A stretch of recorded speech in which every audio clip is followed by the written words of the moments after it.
Hello, class.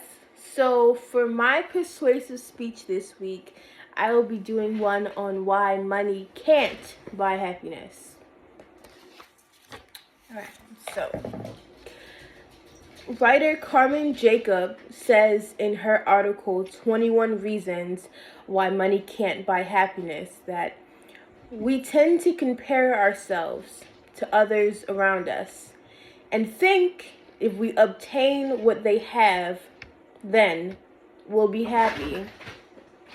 It is a very common notion, especially living in a country such as America, that if we are able to obtain what we see other people in TV have, what we see maybe our parents or even what our neighbors have, we think that if we are able to obtain not only that but more, then in turn we will reach some sort of peak, and of course it'll provide us with a sort of happiness. Now, what a lot of people fail to understand is that they're looking for spiritual, emotional, mental happiness in material goods. Therefore, they're only buying themselves some sort of, I want to say, time before that happiness disappears again, and they're kind of left in a state of maybe loneliness, or even for some people, they feel unfulfilled because they don't have what other people have, or they don't have what they think they should have. A lot of people fail to realize that, of course, material happiness, it's not going to last. It never lasts. There are people who have obtained everything you could want in life and more. There are celebrities such as Lady Gaga and Demi Lovato, John Lennon, who have obtained what any of us could possibly want. They have fame, they have a stable and sustainable living. They don't have to worry about the food that they're going to put on the table or where they're going to lay their heads at night or transportation. Yet they still suffer with things like depression, anxiety, even addiction for some. And for certain people such as Kurt Cobain, it's one of the deadliest things that a person can go through.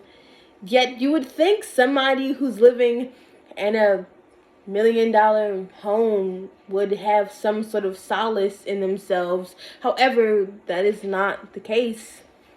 Writer Amy Novatos said that many children of wealthy parents are not only stereotyped, but they are forced to live a life of caution because they are unsure if those around them are in their space for who they are as a person or for what they could give them. And that is a fear that I believe a lot of people have. You're not sure when you have a lot of money if someone is coming to you trying to make some sort of way into your life simply because they want to get to know you as a person, or if it's in order to obtain what they can from you, what kind of information, if it may be something material as well, or even the connections that you have. A lot of people who have a lot of money end up getting used because they have that money, because they live the lifestyle that they have. And it's sad. This writer, Amy, also says that most people need to have accumulated a net worth of at least $25 million. And with that, it only gives you time. It gives you the freedom to build space and freedom of choice. But a lot of people become overwhelmed with this. They're not sure what to do with their time or what to do with their freedom of choice. And in turn, they become kind of docile in life, and they start to seclude themselves from others. It's honestly a lonely living for some people. It's one of the loneliest ways that a person could live. Journalist Ryan Luke, he wrote that perhaps what we really need is to be content with our lives and to find meaning within ourselves. He also states that true happiness comes when we accept that money is fleeting joy and look for something else within ourselves to really have that solid meaning of what happiness is. A lot of people lose themselves in the money. They forget where they came from. They forget who they care about, who's helped them, and they just see the money as something that they need to protect.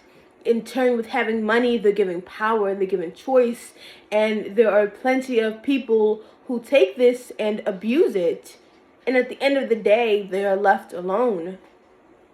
Yes, money is needed in order to survive. That is something that cannot be argued or tested in any sort of way. However, when you have too much money, I believe you die a little inside, because you lose that drive that you had in the beginning. You lose your focus, your passion, and you become stuck on having money, building money, saving your money, and it becomes about money, money, money, and you lose your way of life. You stop living for yourself, and you start to live either for others or for the money that you have. Now, I'm not saying that this is in every case. There are plenty of people who have an abundance of money and they are happy and they are content with themselves. However, on the latter, there are so many people who abuse the money and don't know how to handle the money and get used for the money. And maybe they were better off without the money. So now my question